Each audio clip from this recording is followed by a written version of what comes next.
അല്ലട ചക്ക ഈ ചങ്ങടെ ധൃതിയിൽ കടന്ന് ഓടുന്നത്. അത് പിന്നെമ്മ ഞാനൊന്നേ കുളിക്കാൻ വേണ്ടി പോവാണ്. ഇത് ബന്ധത്ത് കൂടിയാണ്. ഇജിപ്പോ മൂന്നാമത്തെ തൊട്ടാ കുളിക്കണത്. അനക്കെന്താ പ്രാന്തായോ?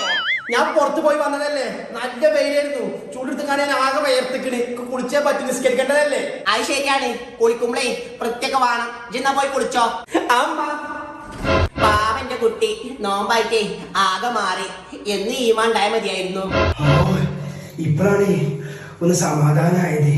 ഇനി ആക്കം പോലെ തിന്ന. ഈ റൂമത്തെ ലൈറ്റ് ഒക്കെ ഇട്ട് വെച്ചിരിക്കണത്. കണ്ണിൽ എത്ര ആവും? ആ ബാത്റൂമിന്റെ വാതിൽ അടച്ചിട്ടില്ലേ?